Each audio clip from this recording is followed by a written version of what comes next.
as usual, I'm going to wait until I see there are some people live.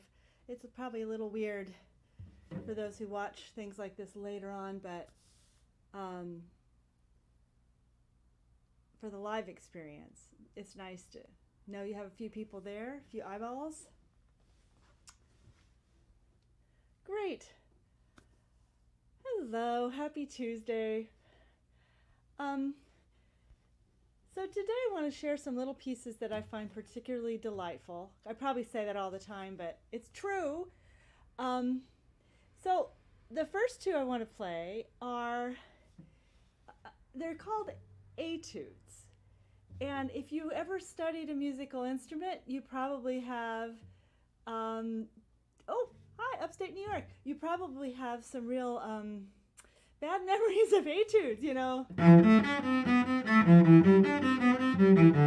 Stuff like that, right? That's boring.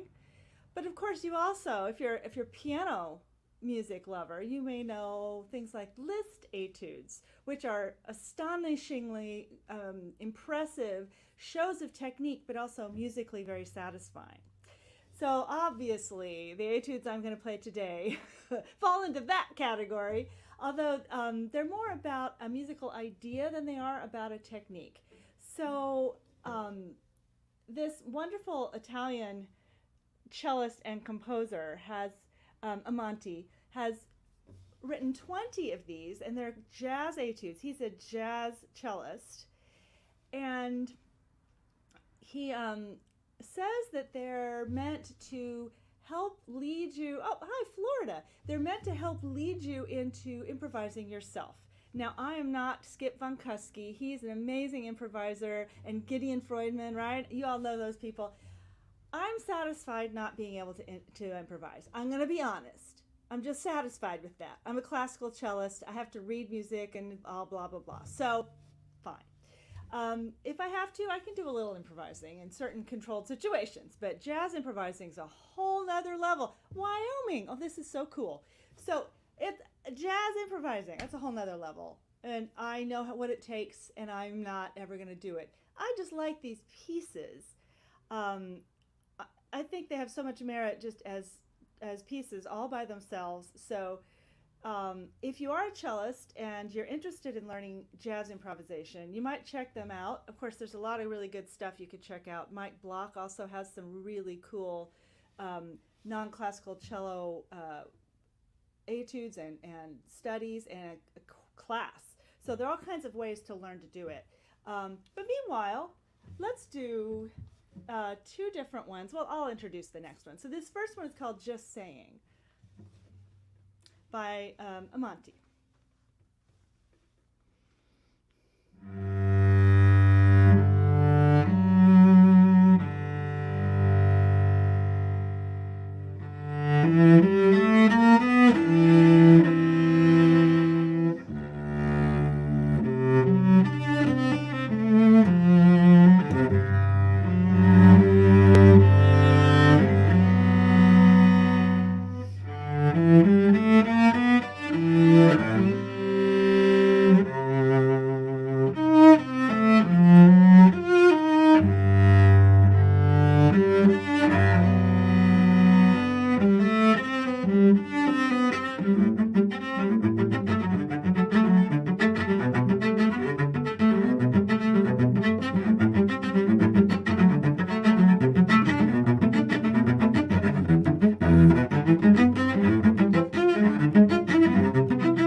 Chiang Mai, Thailand. How cool.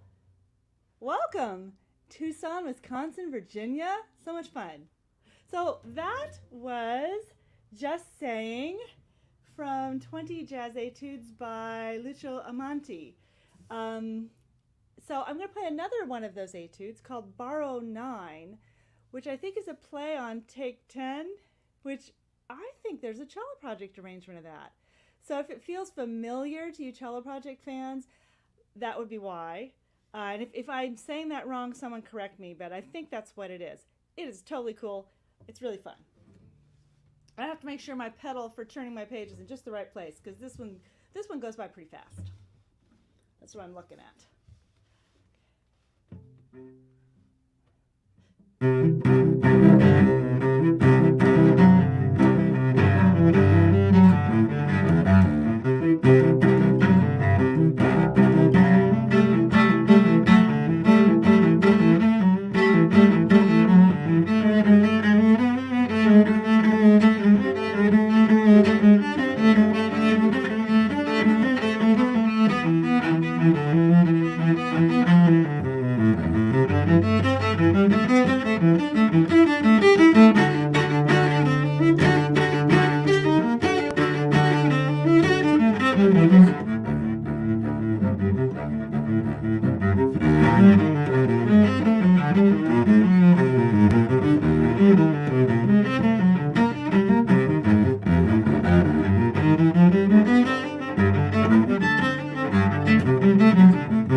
That's Borrow 9 by Amanti from 20 Jazz Etudes.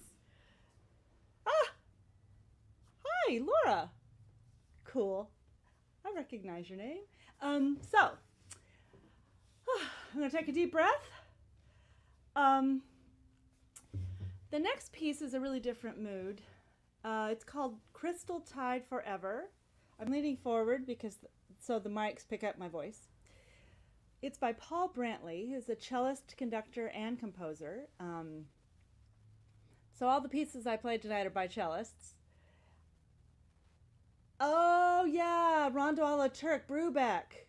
Right. Okay, thank you, David.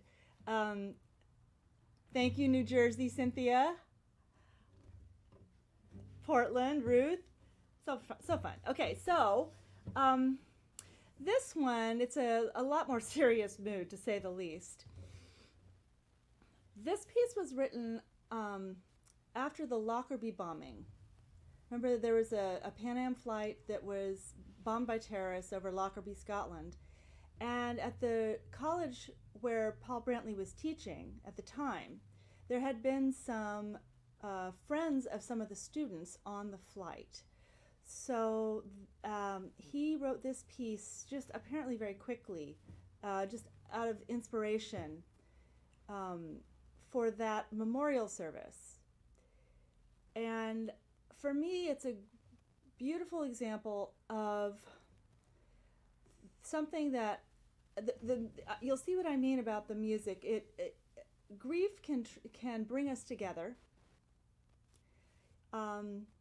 and tragedies that aren't personally about us still feel personal because we care about other people. He cared about his students, and they were heartbroken and grief-stricken. So this beautiful tribute to them, to their friends, just poured out. There's also something very eternal and universal about sadness or grief, because everyone experiences it.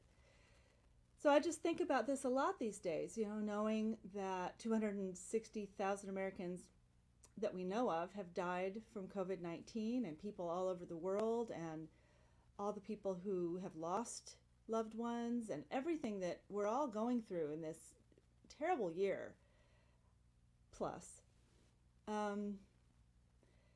There's that, it's the whole world going through this together, but it's also very personal. And for me, somehow this piece really encompasses that dichotomy, or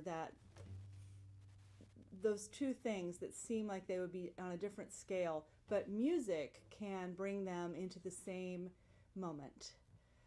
Crystal Tide Forever by Paul Brantley.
That was Crystal Tide Forever by Paul Brantley.